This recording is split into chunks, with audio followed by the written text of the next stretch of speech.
पूर्णमदः पूर्णमिदं पूर्णात् पूर्णमुदच्यते पूर्णस्य पूर्णमादाय पूर्णमेवावशिष्यते।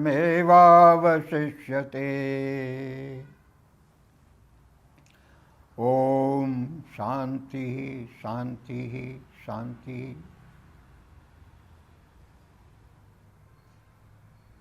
Today we shall be talking about Upanishads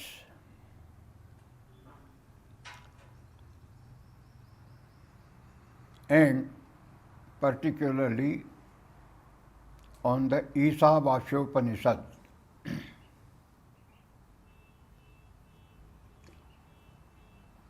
Upanishads are also called Vedanta. That is the end of Vedas, the climax of the teaching of the Vedas. Vedas are considered to be the most ancient scriptures in the world. The word Ved is derived from the Sanskrit verb vid, that is to know. The English verb to wit also means the same thing.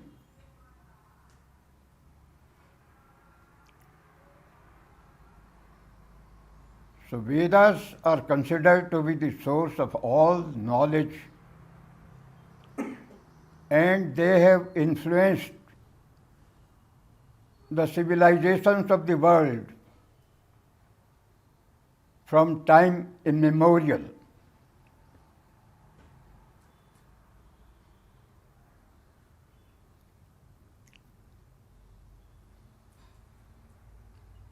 The German professor Friedrich Schlegel has observed that Indians have given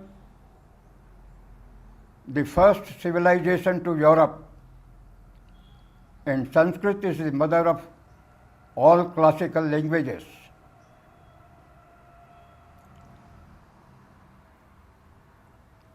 From the days of the Indus Valley and Saraswati Valley civilization, Indians have had contacts with people in Mesopotamia and Greece. Greek philosophy has been considerably influenced by the Vedas and the Upanishads. The famous Socratic query and maxim, know thyself, has its equivalent or had its equivalent in the Upanishads. Know yourself. Atmanam Viddhi has been the subject of the Upanishads. Even Plato's thinking has been influenced by the Upanishads.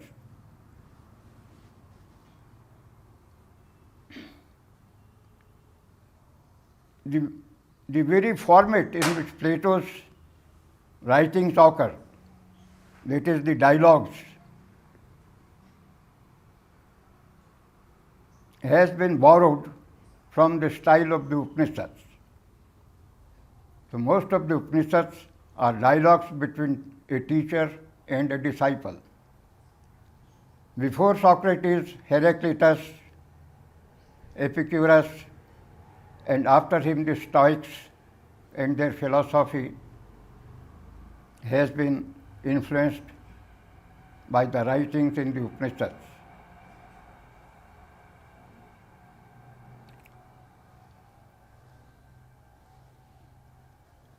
But the greatest influence of the Upanishads on Europeans started in the 18th century when the translation of Dara Shikoh's Mazm Bahrain, that is the meeting of two oceans, reached Europe. And Schopenhauer chanced to read the Latin translation of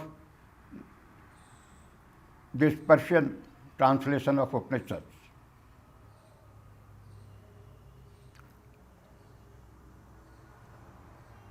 After that,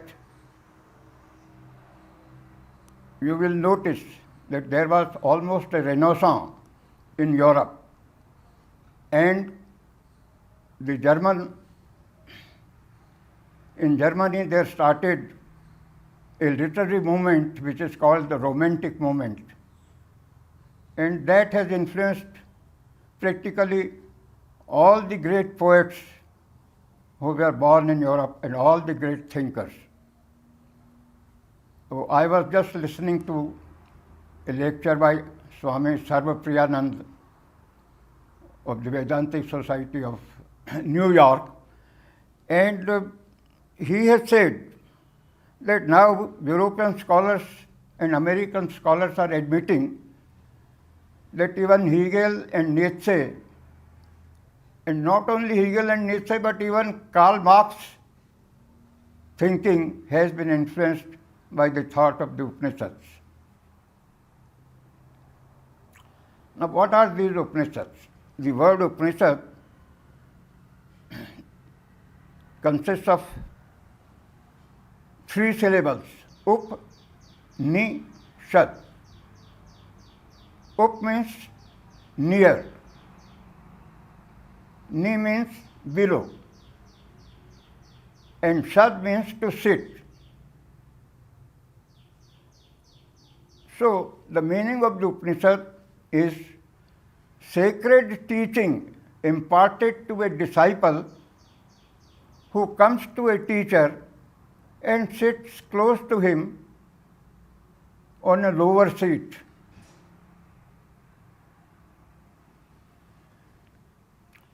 There are 108 Upanishads. Some scholars say that there are more. Of these 108, 10 are considered to be the most important, because Shankaracharya has written commentaries on 10 of these. Of these 10, Isavasya Upanishad is the second smallest Upanishad, the smallest Upanishad, shortest being Mandukya, which has 12 mantras. Isavasya Upanishad has 18 mantras.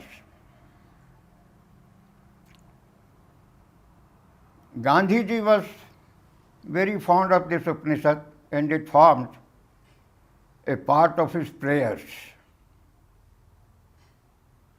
And Gandhiji has observed that if all the literature of the Hindus is lost and only one mantra of Isavasya Upanishad survives, the first mantra, then the world will realize how great the ancient Indian civilization was.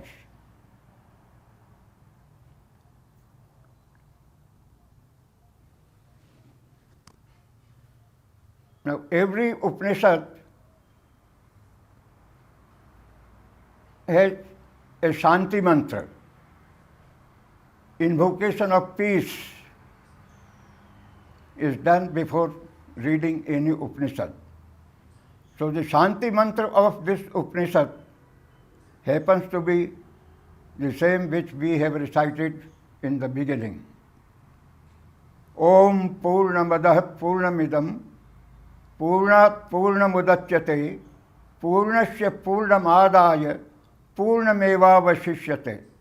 The Shanti mantra is supposed to give in a nutshell the entire substance of the Upanishad. Now, what does this Shanti mantra mean? The simple translation of this mantra will be from full, only full can come out. This is full, that is full.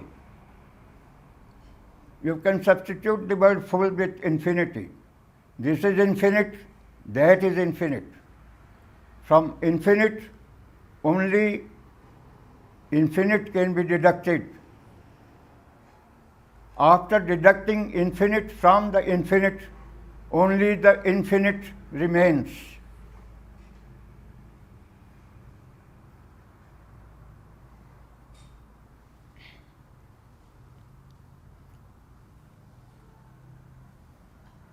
So this constitutes the substance of the Isavasya Upanishad. It is named Isavasya Upanishad because the first mantra of the Upanishad starts with the words Isavasya. Isavasyamilam sarvam yat kincha jagatyam jagat tena taktena bhunjitha magradha kashyasvit dhanam. This entire universe is pervaded with the Lord, with ease, the Lord of the universe. And what is the nature of this universe? The universe which is changing, constantly moving and changing, right from the smallest particle to the farthest galaxies. Everything in this world is moving. But in this moving and changing universe, there is one constant factor, and that is God, which is present everywhere, which does not change. It is changeless. Isavasyamitam sarvam, in yatkincha jagatyam jagat, whatever exists in this moving, changing universe, God pervades everywhere. Tena tyaktena bhunjitha. And therefore, this part of the mantra has two meanings. Tena tyaktena bhunjitha. And therefore, enjoy whatever is given to you by God. Tena tyaktena. By that, ten has two meanings. Ten, that is therefore, and ten by him. Therefore, enjoy everything that exists in this world. But after relinquishing part of it, after giving up part of it to others, to the gods, or to other fellow beings, Magradha Kashyasvit Dhanam, even this group of words has also two meanings. Magradha, don't grab, don't snatch anything like a vulture from others. Don't be a vulture, snatching what others are possessing. And the second meaning is Kashyasvit Dhanam. Whose is wealth? It is neither yours, not mine, nor his. It is God's. Everything belongs to God. And therefore, don't try to grab everything for yourself, exclusively for your own enjoyment. Leave it for others. Let them partake of it. Whatever you have is not solely and exclusively yours. Let others also share it with you. Or you should willingly give it to others before enjoying it. Now, this sort of large-heartedness one should cultivate in one's life if one wants to be happy If you want to see a happy world, a prosperous world, a world in which peace prevails, prosperity prevails, people live like brothers, not as haters and enemies of each other. Now, this is the greatness of Indian culture. And the Indians, as Frederick Schlegel has said, they were the first to civilize this world. People say that the Homo sapiens, that is the species of human beings, has originated in Africa. That may be true. But when they started migrating from Africa, they came to India.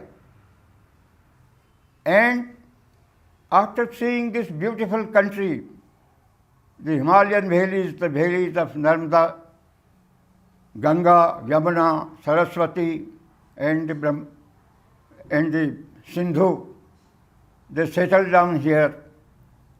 And it was here in this pleasant, beautiful atmosphere that they found time to contemplate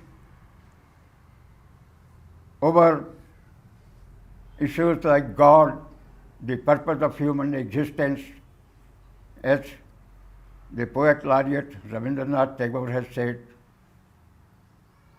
Prathama prabhat udit tav gagane, Prathama samaras tav tapo bane.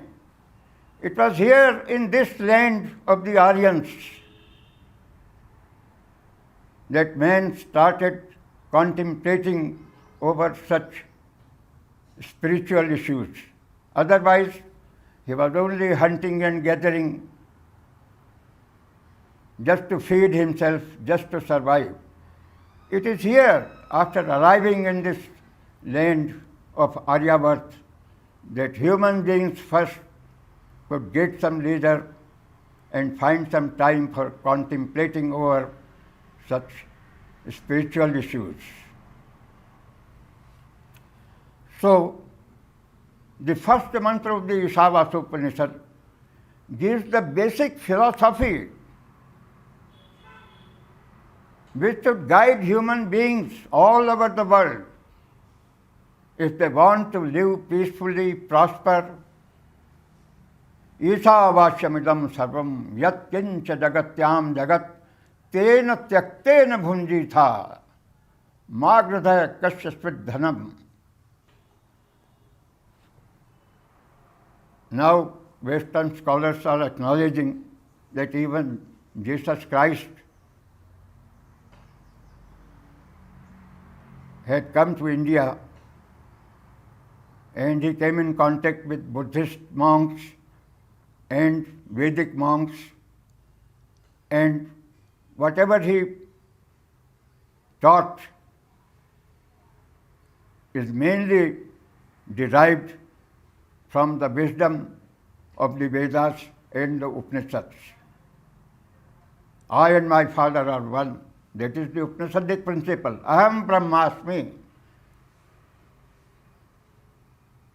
I and my Father are one.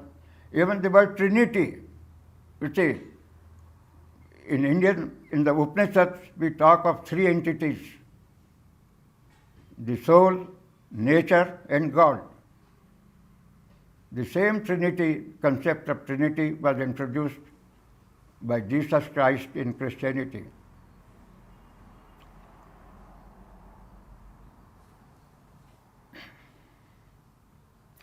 So, the claim that the Indian civilization has influenced the European civilizations and all other religions of the world who followed later on, not only those who originated in India, like Buddhism, Jainism, and Sikhism, but the others, like the religion of the Persians, the Jain Avesta, they have all derived their principles, the principles of Ten Commandments by Moses is also based on this first mantra of the Ishavasya Upanishad. Don't steal. Now this is one of the 10 commandments. Don't steal, don't murder, don't commit adultery, love thy neighbor as thou would love yourself. All these principles are based actually, not can be, but are based on this first mantra, the Yam Niyam of the yoga system, the 10 characteristics of Dharma pronounced by Manu. So this word 10,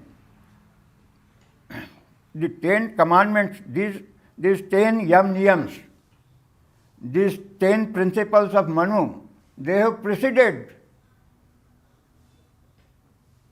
They were in existence or pronounced much earlier than the 10 commandments of Moses.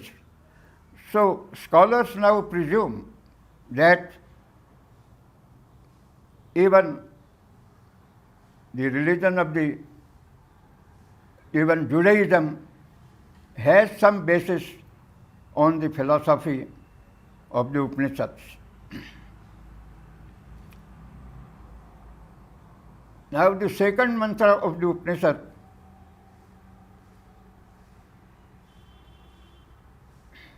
Ishavashyamidam sarvam yat kincha jagatyam jagat tena taktena bhunjitha magradak kashasvit dhanam kurvanneveha karmani jijivise chatam sama evam tvai nanyathetauste na karma lipyate nare.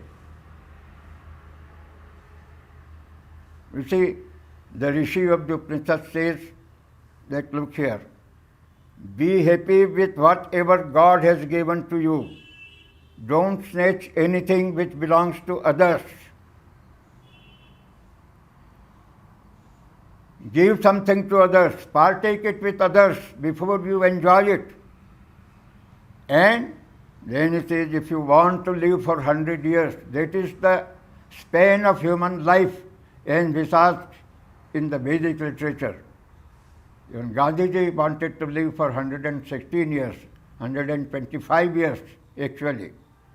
125 years is the span of life which the Upanishads and the Vedas envisage for a human being.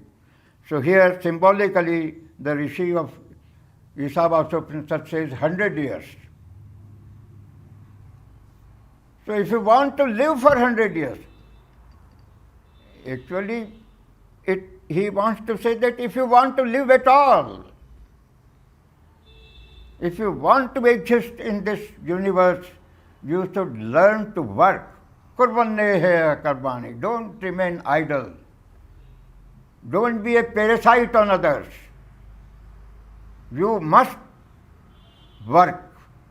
Kurvanneveha karmani jijivise chatam sama. If you want to exist, if you want to live with dignity and honor as a true human being, you must put in some hard manual labor. You must work. Don't be a parasite. There is no other way, the Rishi says, of living in this world. There is no other way.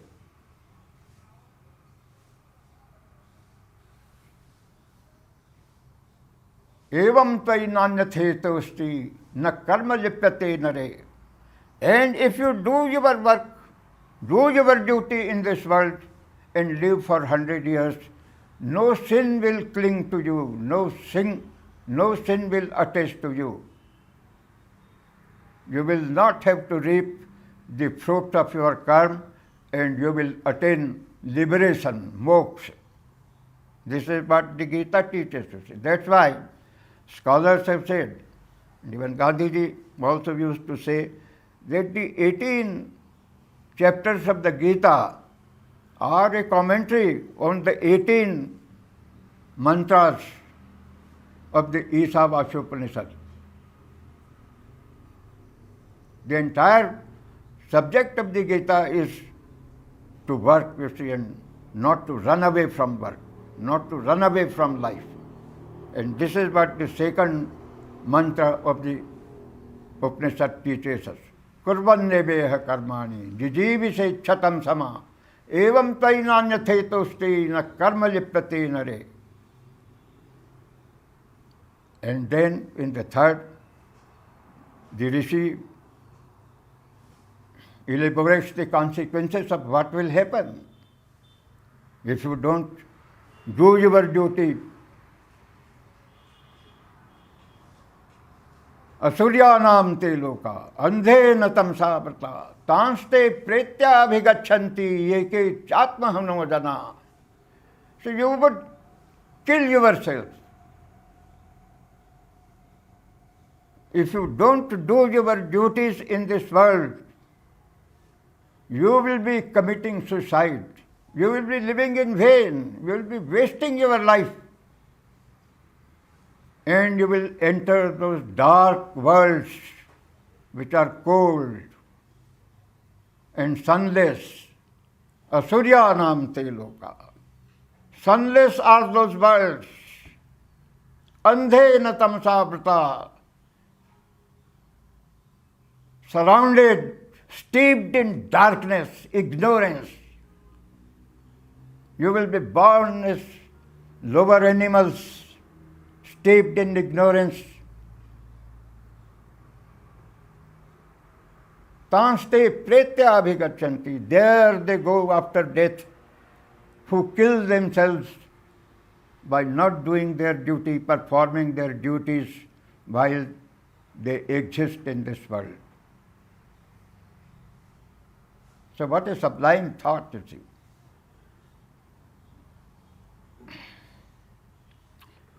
This was a reaction against the tendency to renunciate this world, to become recluses.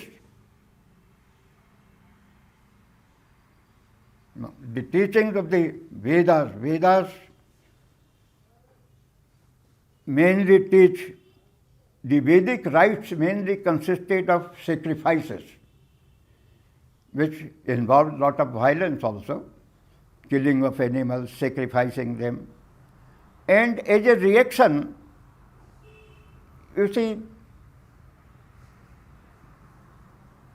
people got disgusted with it. And then sprung up sects like Jainism and Buddhism, which taught non-violence, which said these Vedic sacrifices are meaningless.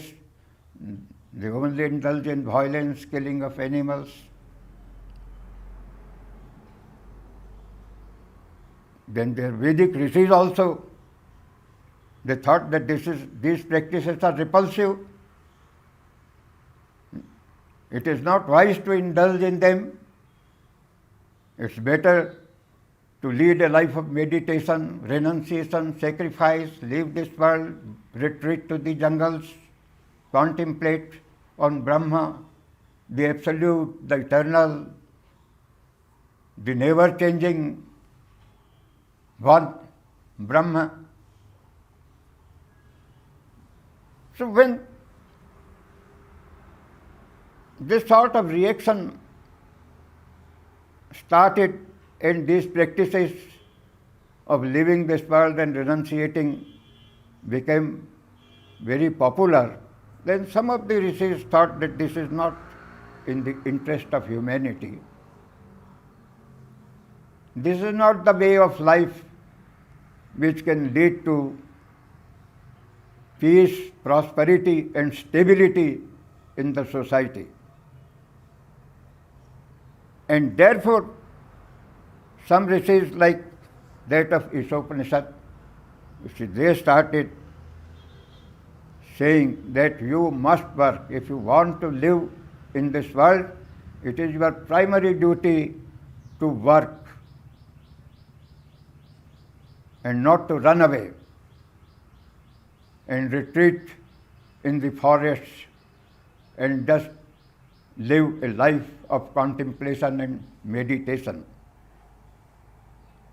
So the Rishi of the Ishopanishad says that even up to the 100th year of life, the last minute of your life, you should keep on working. But working here does not mean working for your selfish ends, for satisfying your personal desires. As the Gita says, you see, give up your personal desires, work for the welfare of others. That alone can lead you to salvation and liberation. So, asuryanam te loka andhena tamsa vrata tanste pretyabhigachanti eki chatmahano jana. You will be only committing suicide. You will be wasting your life if you live an idle life, renouncing all work. Work for others. Work for the welfare of others. Give up your desires, personal desires. This is what the Gita teaches. Prajahati yada kaman sarvan parthamanogatam atmannevatmana tustaha sthitapragyastadochyate. So give up all your personal desires, but work for the welfare of others, for the good of others. That is the aim and purpose of human life. Don't live like beasts, ordinary beasts, brutes, only indulging in the pleasures of your senses, gathering food and wealth for your personal enjoyment. Work for others, help others.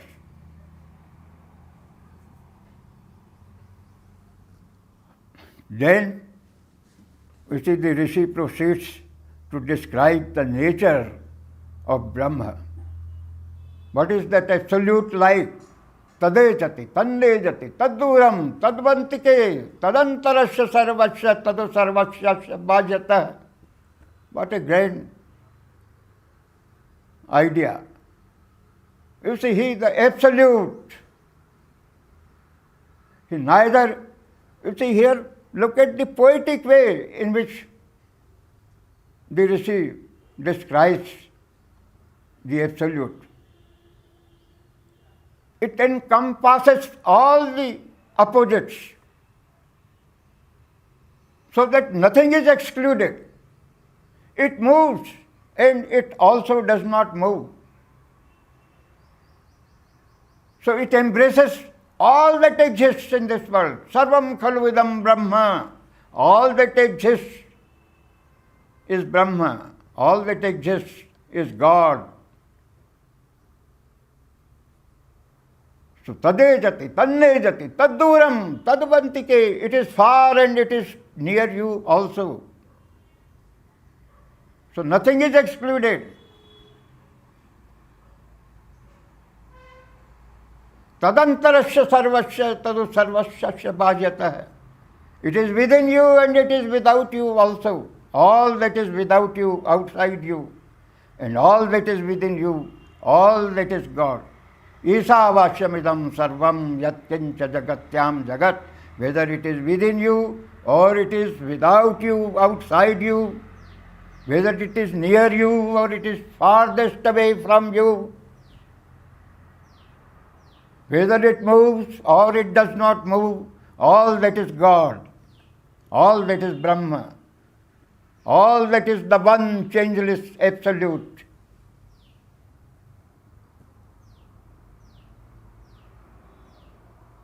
Anejadekam manaso javiyo nenadeva apnavan purvamarsat tadhavato nyan natyeti tisthat tasmin napo matarisva dadhati. In fact, this is the third verse, fourth verse. Anejadekam manaso javiyo. Anejat, it does not move. It is one. Anejat, ekam, manaso javiyo. It is faster, swifter than the mind. Nenadeva apnuvan purmamarsa, the sense organs or the demigods cannot overtake it. Nenadeva apnuvan purmamarsa. Wherever they reach, they find it already there. They find that it has already reached there, it is already there, because it is everywhere. So it's a poetic way of describing the omnipresence of Brahma or God, the Absolute. Anejadekam manaso jabiyo nayanadeva apnavan purma sat tad dhavato nyannatte titistha. It keeps on sitting at one place, and yet it overtakes those who are running in different directions. What a poetic way of describing that it is already there everywhere.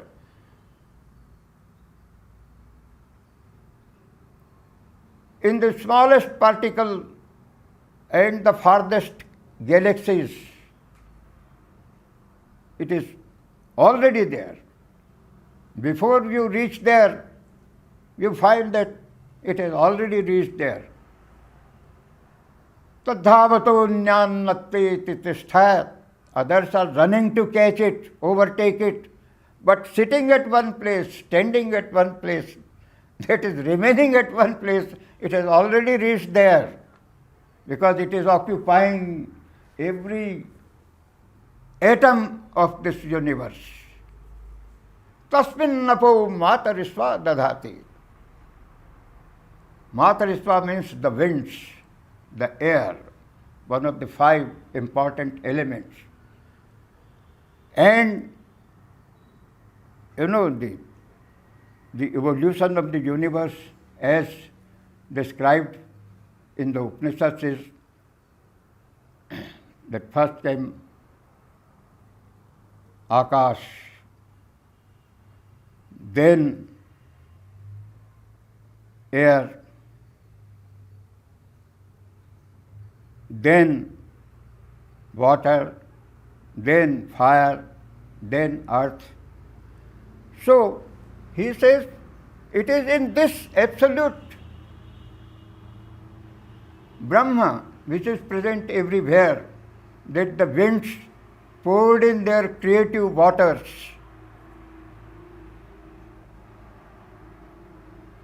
That is, air was converted to water, then water into fire, fire into earth. And this is how the universe has emerged from that Brahma.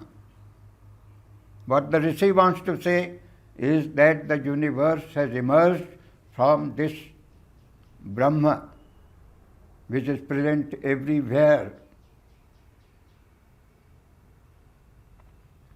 Now follow very beautiful mantras, you see, which shows the unity of whole life.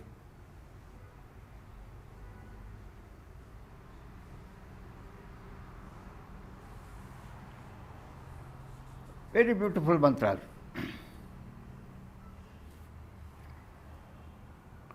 Yastu sarvani bhutani atmanevānupashyati sarvabhūtesu chātmanam na tatra vijugupsate.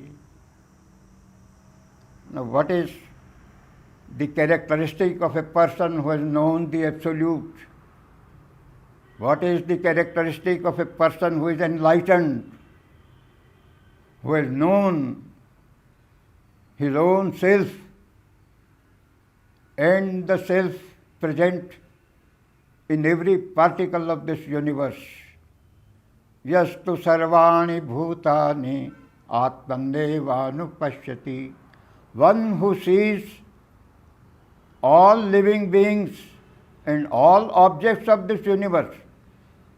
Bhut has 2 meanings, you see. Bhut actually means what has become. So, living beings and non-living beings. One who sees the entire universe, all living beings and all non-living beings, animate and inanimate, in one's own self.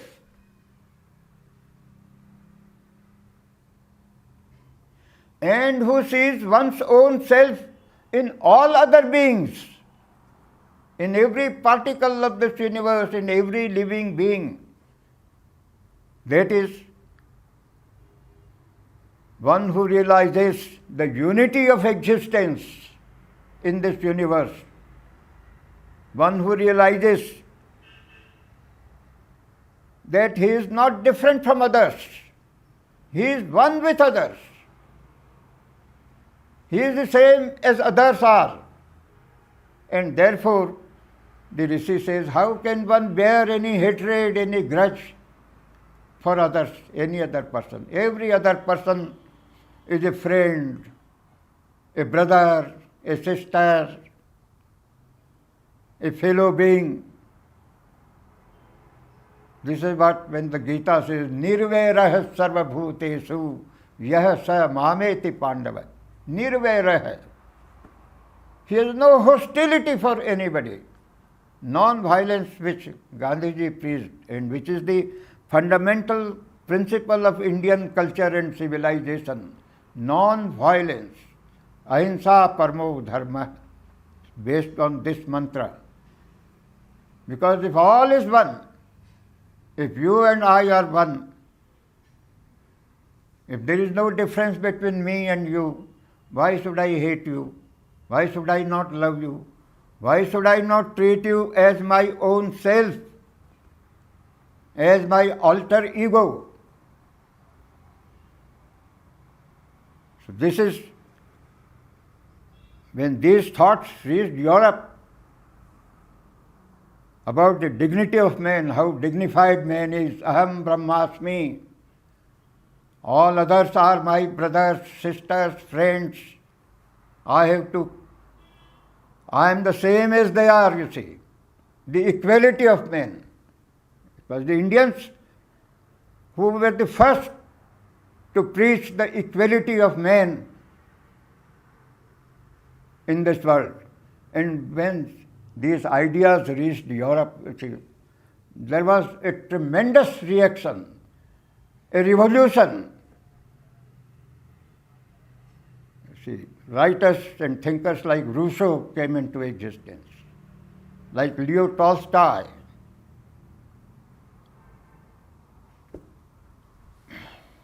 In America, Thoreau and Emerson.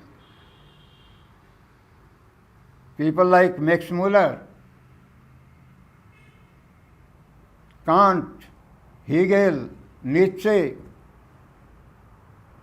and there followed the American War of Independence and the French Revolution. You see, people don't recognize it because our imperial masters always thought that Indians were semi-civilized and they wanted to be taught and re-educated. But the French and the Germans, they were the first to appreciate the wisdom of Indian thought. And it was in these countries of Europe and people who migrated from Europe to America,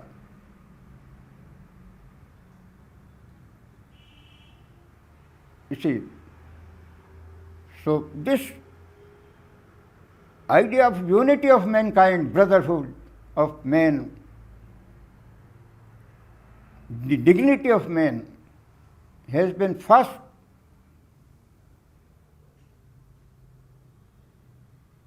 given to the world by the Upanishads of India.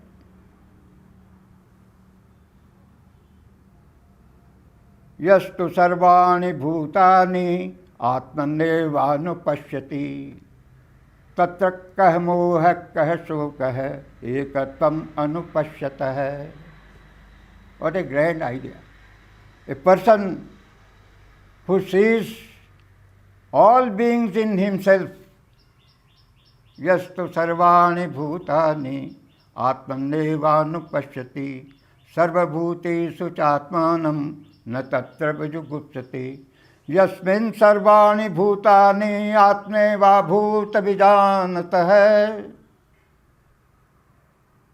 तत्र को मोहः कः शोकः एकत्वम् अनुपश्यतः. One who sees this unity of being in all beings, for him there is no ground, no cause for any sorrow. Tatra ko moha kah shokah, or any attachment or any hatred or any resentment, because we are all one. As the Gita says, Atmaupammena sarvatra samam pashyati sarvat. One who sees others like one's own self, sukham va yadi va dukkham sayogi paramo matah. In their sorrows and in their happiness, one who sees himself in others, one who treats all others as one's own self, he is the perfect yogi, says Sri Krishna in Gita. So, the same sentiment, idea, principle has been repeated, has been given in this mantra. Yastu sarvani bhutani atmanevānupashyati sarvabhūteṣu chātmanam na tatra vidugupsate yasmin sarvani bhutani atmeva bhuta vijanatah tatra kah mokah kah shokah ekatvam anupashyatah. This is the ideal of human existence. One should see oneself in everyone. If people practice these principles in life, there will be no wars. There will be peace, prosperity everywhere. But it's the misfortune of man that these principles are not put into practice. They are mostly preached. The Christians just preached them and forgot the teachings of Christ, and they looted, plundered more than half the countries of the world. Same was done by others from the Middle East countries. We Indians who practice peace, practice these principles. It's a great tragedy of life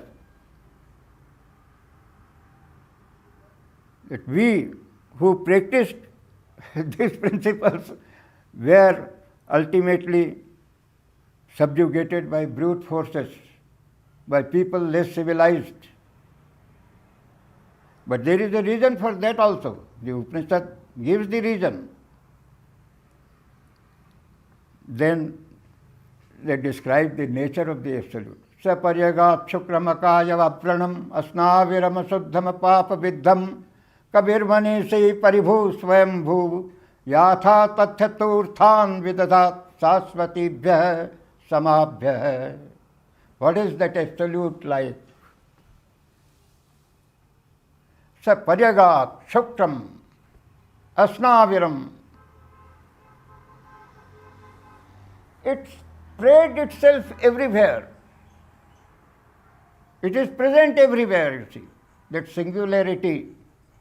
Again, you see, we come to this. The Westerners have been searching for this singularity. The Rishi of the Upanishad says that singularity, it spread itself everywhere. Paryagat. And permeated. Shukram, it's bright. Asnaviram. It is no sinews, no tissues. That is, it is no body. It is formless. Akayam. It is no body, it is formless. Akayam. Asnaviram. It is no muscles, no sinews. Avranam. It is no bruises on it. It is complete, pure. It is no blemishes. Shuddham. It's pure. Apapavidham. It is not tainted with sin.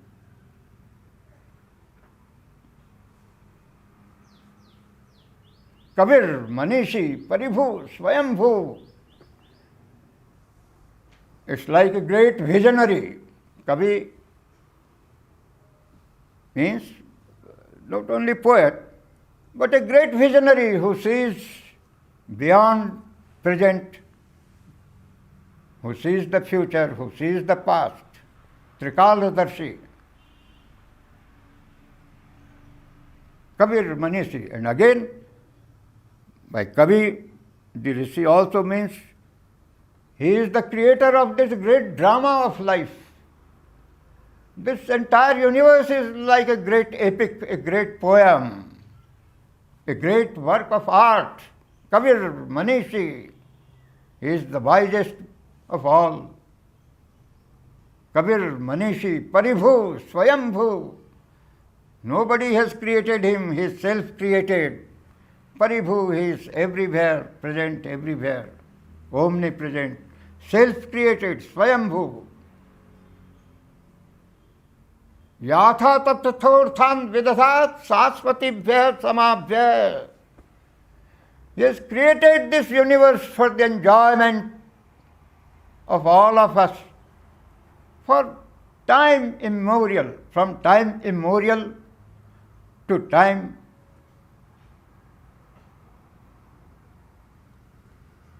unlimited. Yatha tarchatu arthan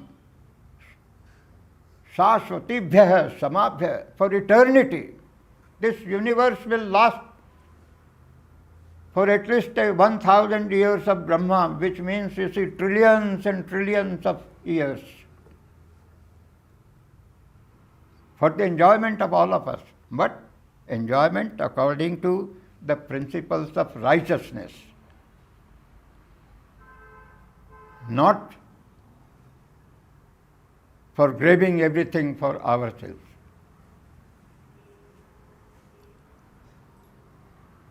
So,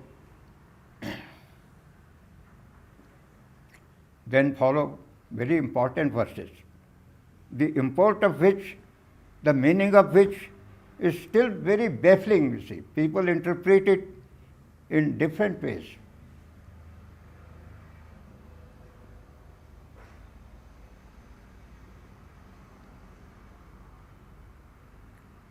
He says, Andham tamah pravishanti ye avidyam upasate.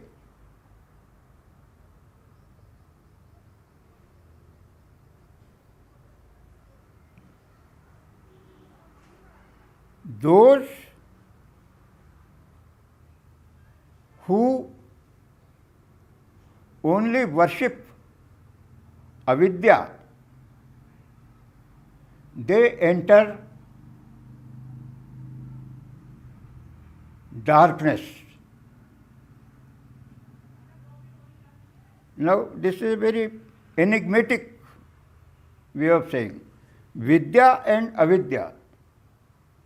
And they say that those who practice Vidya, those who worship Vidya, they enter even darker spheres. Tatopi ghor te tamah yeu vidyam upasate, vidyayam ratah. Now people are baffled, you see, about the actual meaning of Vidya and Avidya. In ancient Vedic tradition, even the study of Vedas was considered avidya.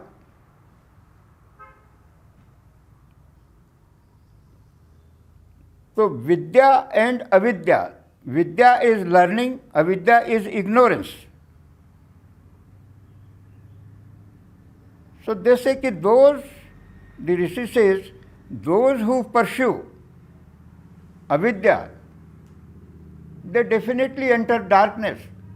But those who pursue vidya, they enter greater darkness.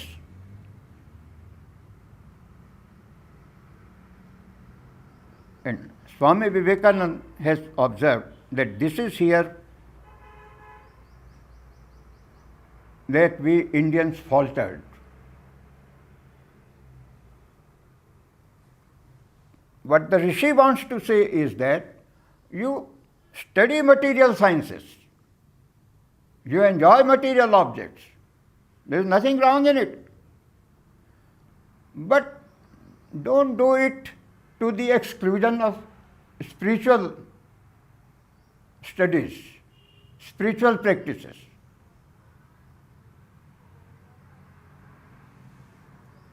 Because by studying the material sciences, you shall be enabled to live happily, conquer death, conquer disease.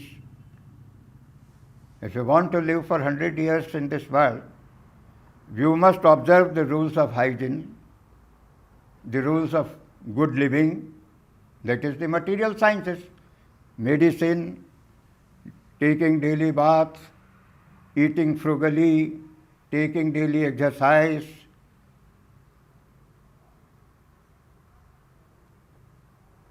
Know how to cultivate fields, produce food grains, draw water, build dams on rivers. That is the only way you can survive for 100 years in this world. So you must study the material sciences, don't neglect them. If you don't study them, you will enter a dark world. You will die of disease, of accidents, of snake bite. But if you pursue only spirituality, if you say, no, I have nothing to do with this world, I will renounce, I will go and sit in the Himalayas in some cave and just spend my life contemplating on the Absolute, meditating on the Absolute, the Rishi says you will enter into greater, darker worlds, more dark. Because it will do you no good. You will be just meditating and uncivilized people, hordes will come from the east and the west and from the north, and they will just devour you, conquer you, overpower you, enslave you. And this is what happened in India. You see, unfortunately, two great religions, Buddhism, Jainism, and after that, the great Shankaracharya, who said that this world is Maya, is false. All this resulted in people renouncing this world, treating it as false, though wrongly, you see. Shankaracharya never meant that. He was himself a great worker, you see. He traversed the length and breadth of India and preached Vedanta. He eradicated Buddhism, defeated the Karmakandis. He was himself a great worker, a great yogi. But people misunderstood him. Just as they misunderstood Buddha or Mahavir, and everybody started becoming a monk. The Buddha being followed by 10,000 monks, and Mahavir by 5,000 monks, and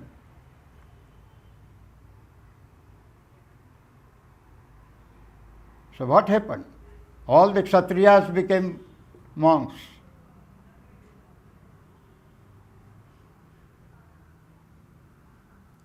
And this great land was conquered by others. Because we forgot this primary teaching of the Upanishad. We have to pursue both, strike a balance between material life and spiritual life. And that's why the Vedic way of life was a very scientific way. The four ashramas and the four varnas. Even now European scholars say that the Vedic classification of mankind into four classes and stages of human life into four ashramas, brahmacharya, grahastha, vanaprastha, sannyas, that is the most scientific way of living. Many scholars have made this, admitted this, have made these observations.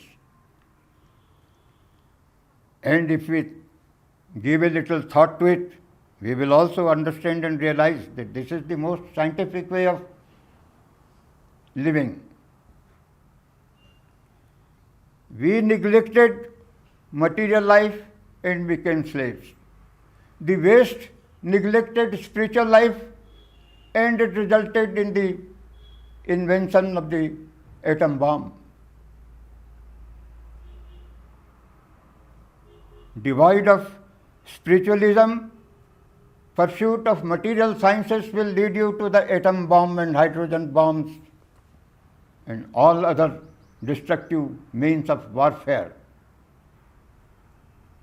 If you exclusively devote yourself to spiritual practices and neglect material life, you will be enslaved by barbarians, uncivilized people who will come and rule over you.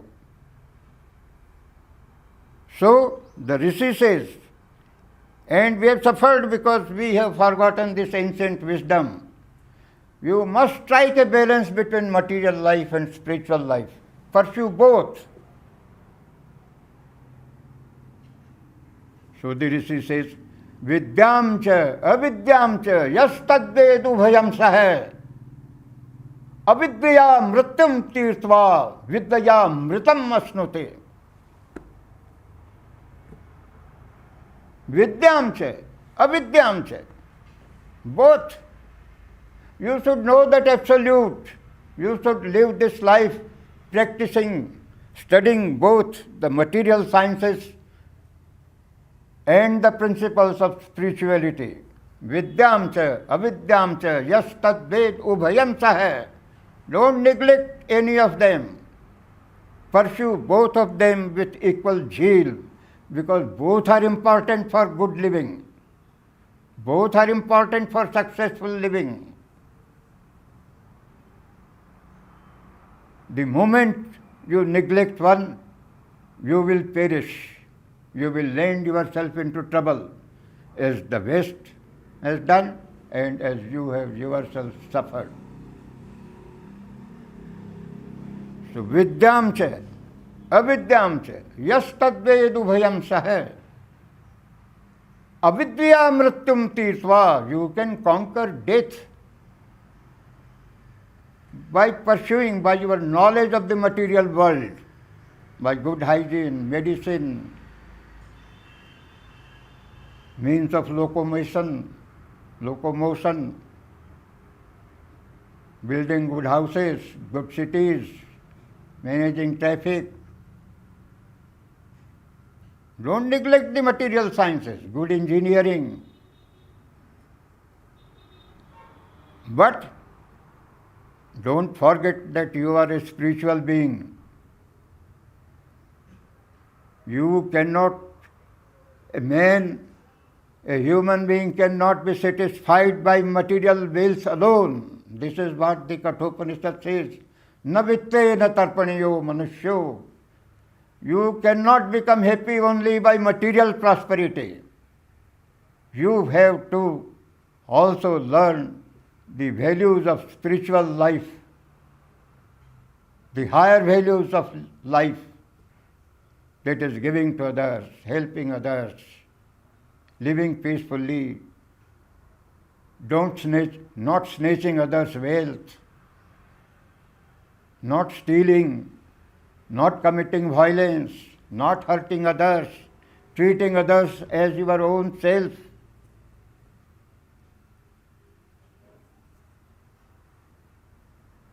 So these are the spiritual values which the Upanishads teach you, which the Gita again teaches you, the Devi Sampat,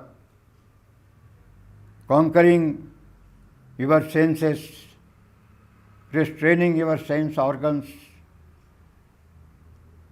looking, feeling quiet in every situation,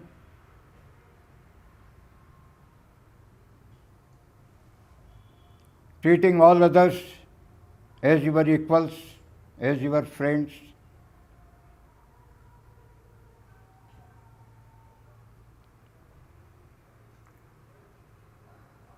These are 6 verses in the Upanishad, in this Upanishad, which are very enigmatic.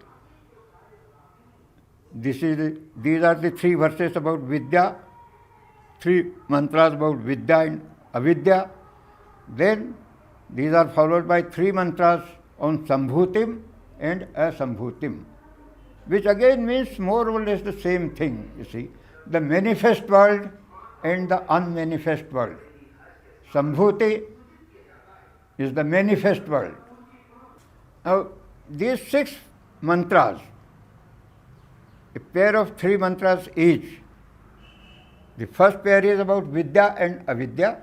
The second pair is about Sambhuti and Asambhuti.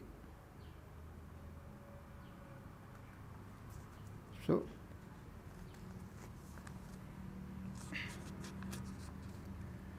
Anyat ahuravidyaya, Anyat ahuravidyaya, iti susrumadhiranam, yenastadavichachakshire. Andham tamah pravisanti, ye avidyayam upasate, tato bhuya ivate tamah ya uvidyayam rataha. I have already explained it. Anyad ahura vidyaya, Anyad ahura vidyaya, iti susrumadhiranam, yenastadavichachakshire.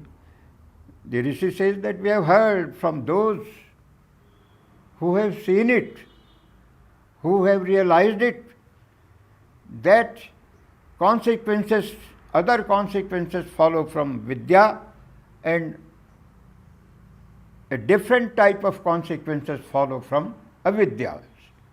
The pursuit of material sciences and the pursuit of spiritual sciences.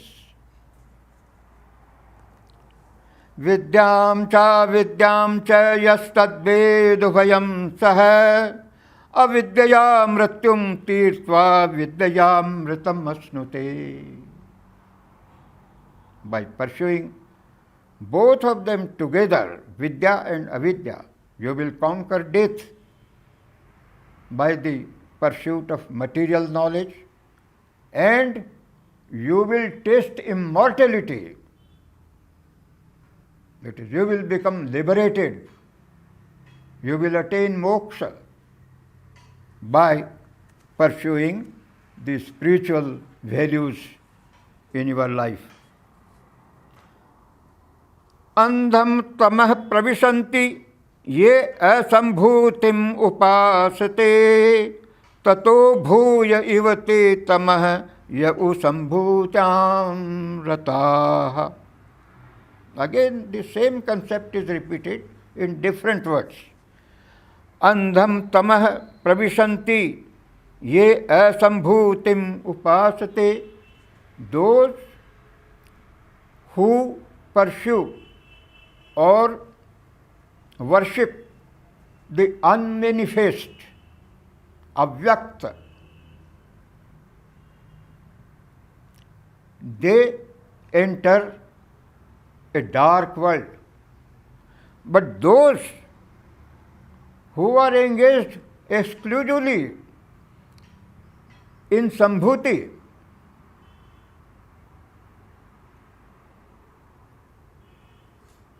the manifest world, they will enter much greater, darker spaces.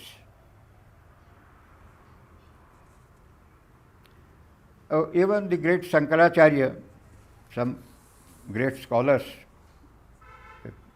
a great Rishi like Swami Dayanand, he has observed that great Shankaracharya has made an error in interpreting this, because Shankaracharya was keen on proving that this world is Maya. Therefore, he has interpreted these mantras in his own way. But now many scholars think that even the great Acharya has made a slight error in interpreting, because he has even tried to twist some of the words in these verses. But that is a human weakness, you see. When you have a theory and you want to prove it and support it, you will sometimes do many things which are not warranted to have your say. He was a great man, and we are just not competent to say anything. But still, many great scholars have felt this and have made these observations. These mantras from 9 to 14, 6 mantras, which form 1/3 of the entire Upanishad. And therefore they are considered to be very, very important. The Rishi has bestowed 1/3 of his time, 1/3 of the entire Upanishad on this subject. So we can understand what great importance he attached to them. The Vidya and Avidya, Sambhuti and Asambhuti.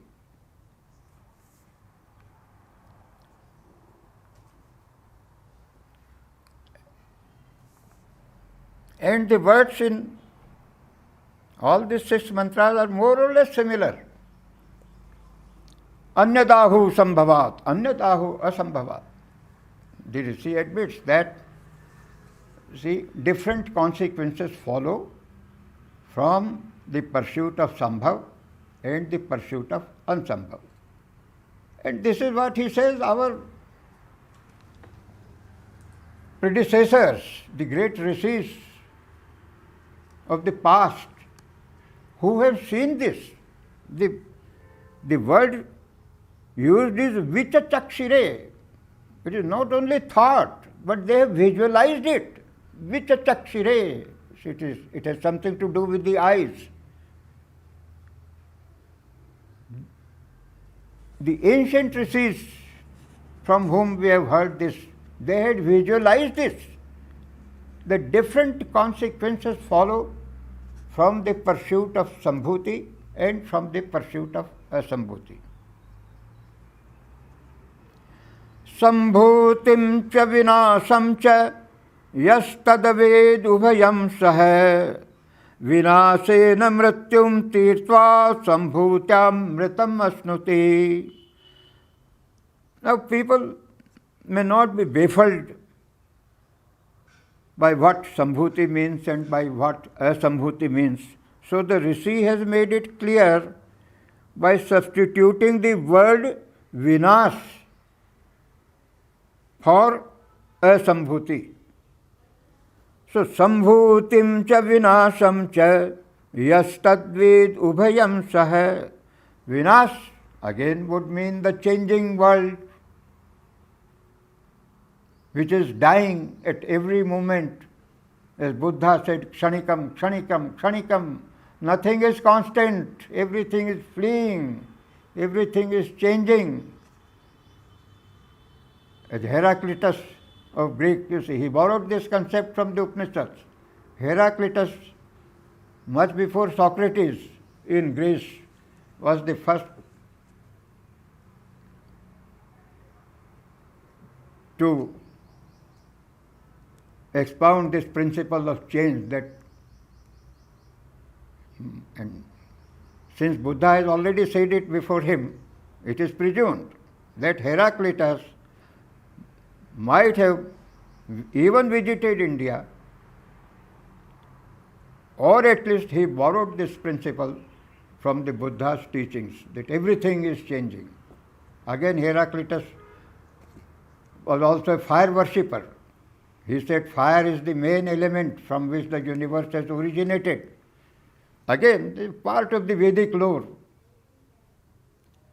So that's why in the beginning, as I said, the wisdom of the Vedas and the Upanishads have influenced the Greek civilization and the European civilizations which followed. And as Schlegel himself has observed, is a great German scholar, he says Sanskrit is the mother of all classical languages. And it is Indians who have civilized, who have given civilization to Europe, who have brought civilization to Europe. No less a person, a scholar than Friedrich Schlegel, has made this observation, and he was a great Indologist, a great admirer of the Upanishads and the Gita and Sanskrit. These two Schlegel brothers in Germany, they were the founder of Indology and studies of Sanskrit in Germany. And Max Muller and all others followed them. Sambhutim cha vinasam cha yas tadved ubhayam sah vinasena mrityum tirtva sambhutya mritam asnute. Birth and death, the birth of the universe, manifestation of the universe, and the unmanifested universe, both must be studied. The material world as well as the source, the origin of this universe, both have to be studied. God and the world. In the words of Shankaracharya, the Brahma and the Maya, both have to be studied. You cannot neglect either of them. The moment you do that, you will perish, you will land yourself into trouble, as the West has landed itself into trouble, and as the East, as represented by India, has landed into trouble. And that's why Vivekananda, when he preached in the West, he said, observe spiritual values, don't neglect spiritualism. But when he came to India, he said, don't neglect materialism. If you want to understand the Gita, Vivekananda said, you must become strong.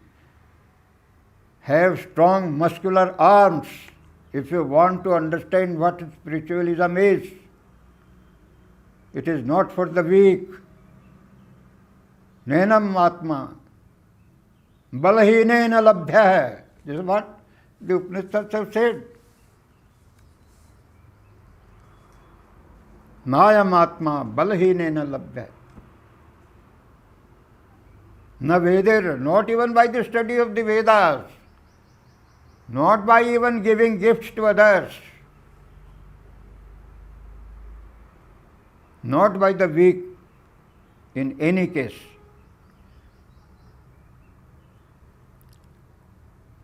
So, you have to pursue both, the source of this universe as well as this universe. Study both. Study God as well as His Maya. If you say this is Maya, you will be only destroying yourself. Others will come and rule over you. If you say we will only study the material sciences, you will become a cause for the destruction of this entire universe, for this world. So you will invent atom bombs and hydrogen bombs and what other missiles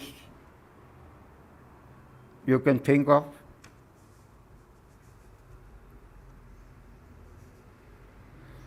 Then the Rishi, she makes a prayer, so that we may know what is the truth. God has, or nature has gifted us with these senses, but we cannot know the truth by these senses alone. Hiranmayena patrena satyashopihitam mukham tattvam pusannapavranum satyadharmaya drishtaye. Pushan is the god of the earth. Pushan is one who nourishes. So the Rishi makes a prayer. Pushan is also sun, who also nourishes you. The earth, who also nourishes you. So he is one of the Vedic gods, Pushan. So the Rishi makes a prayer to Pushan, O nourisher.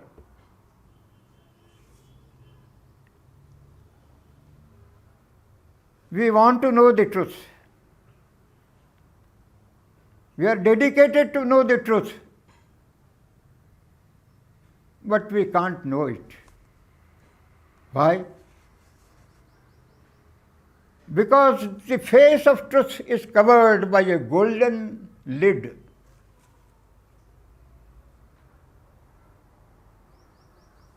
This glittering gold, this outer wealth, these shining objects of this world, they have blinded us. So we pursue this yellow glittering gold, these shining objects, and we just fail utterly to know what is truth, what is reality. The face of reality is covered with a wheel of gold, like the sun. We can't know what the real sun is, because the golden rays of the sun blind our eyes. We can't look beyond these golden rays of the sun. Hiranmayena patrena satyasya pihitam mukham. What glorious, grand poetry. Tattvam pushannapavranu. O nourisher, O God, please remove that cover from our eyes, so that we may know what your face is like. What grand poetry. Hiranmayena patrena satyasya pihitam mukham tattvam pushannapavranu satyadharmaya drishtaye. I am dedicated to find the truth, but I can't. O God, please remove this glittering cover of gold from your face, so that I may see it. And another prayer.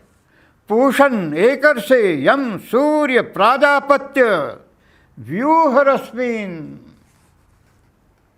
samuhatejam.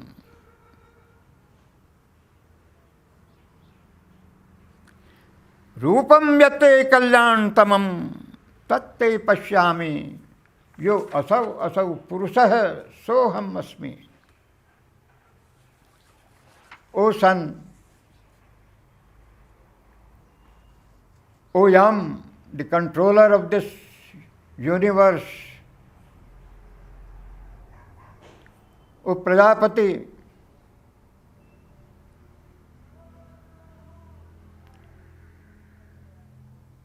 collect your rays, vyuharasmin, samuhatejam, withdraw your glorious glitter, the shine which blinds us, which prevents us from seeing your face. Withdraw your rays so that we may have a look at what you really are. Your benign face, your pleasant face, your charming face, the face of God can be the most charming, most pleasant thing in this world. What can be more pleasing than the face of God Himself? So that we may see your face, what you are like. Withdraw your rays, withdraw your shining, glittering rays which are blinding our eyes. And then he says, oh, the person that resides in you also resides in me. There is no difference between you and me. I am the same as you are. After the Rishi has seen the face of the God, he shouts in joy. Oh, there is no difference between you and me. I and you are the same. I and my Father are the same. You are me, I am you. We are one. You asavasau purusah soham asmi. That's why the mantra soham. I am so, soham. I am so. As you breathe out, soham, aham so, soham, aham so. I am that I am, I am that I am. You see, your every breath says that. So hum, so. The word hans, again you see, paramhans, that means the soul, the superior soul, paramhans. Hum, sa, breathe, exhale, inhale, this is the soul. So, very beautiful mantras. Yo asau purusah soham asmi. The first man to declare that I and you are one. The person, the spirit that resides in the sun and the spirit that resides in me are one and the same. There is no difference between me and you. We are all one. And then you see these mantras are sometimes recited when we lit the funeral pyre. Vayu ranalam amritam mathedam bhasmantam shariram. At the time of death, the Rishi says, Om Kritosmar, Kritamsmar, Kritosmar, Kritamsmar. Remember what you have done. Remember what you wanted to do. Remember what you have been doing. As the Gita has said, you see, Om Itek. Ekaksram Brahma Vyaharan Mam Anusmaran Yat Prayati Tyajan Deham Sayati Parmam Gatim. So at the time of death, in your last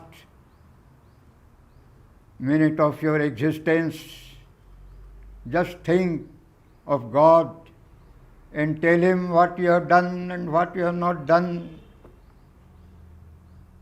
and request Him to forget what evil you have done and remember only what good you have done.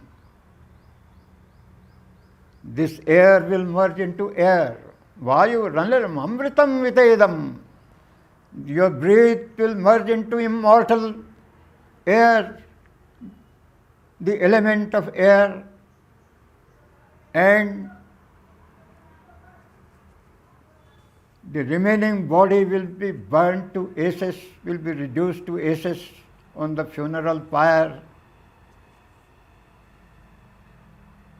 The mortal part of you, the soul, will merge with the absolute soul. Air with air, fire with fire, and earth will earth. Earth thou art, and to earth reduceth. So, Bhasmantam Sariram, this physical body will end into ashes. The immortal part of you will merge with the immortal absolute.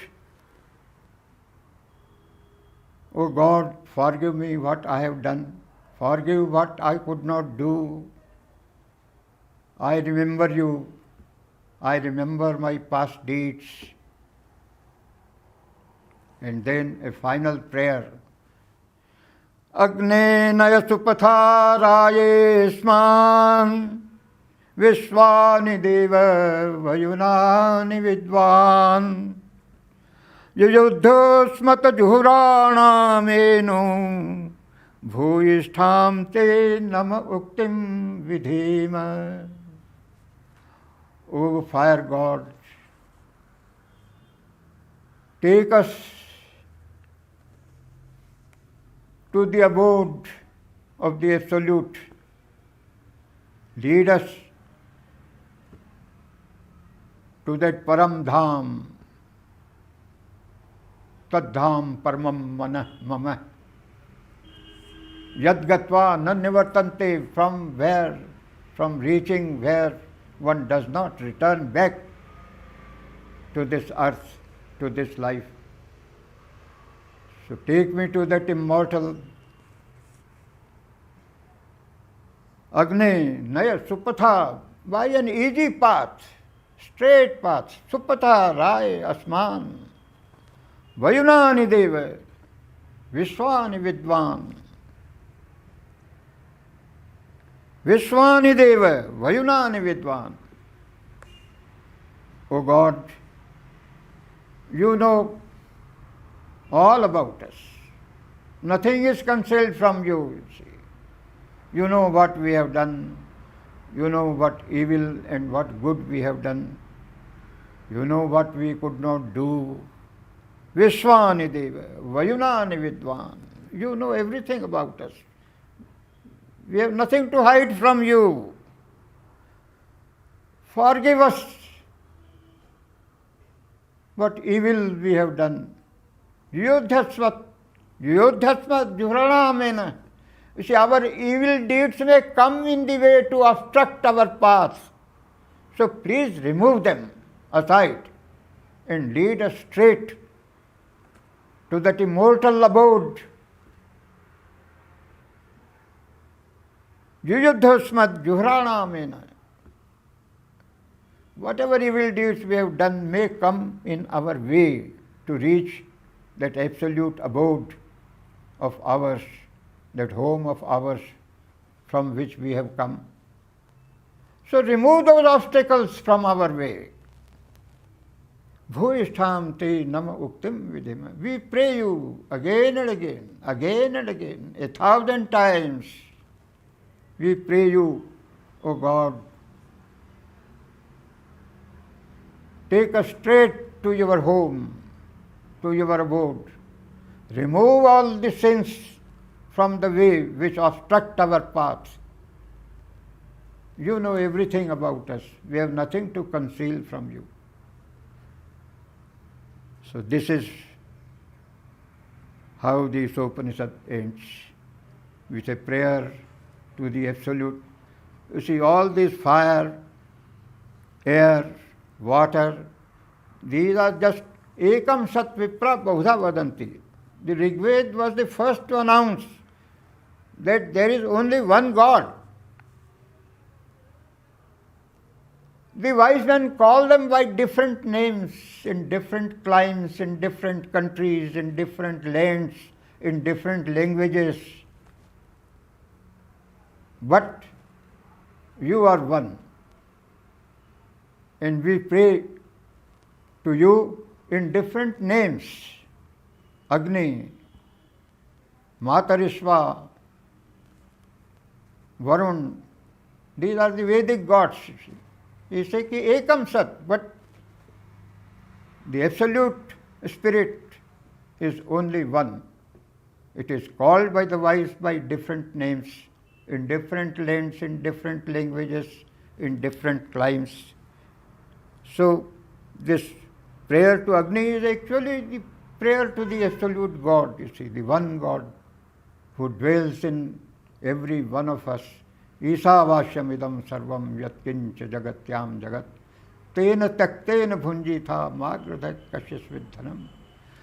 ओम पूर्णमदः पूर्णमिदं पूर्णात् पूर्णमुदच्यते पूर्णस्य पूर्णमादाय पूर्णमेवावशिष्यते। ओम शांति शांति शांति। हरि ओम तत्सत्। हरि ओम तत्सत्। हरि ओम तत्सत्।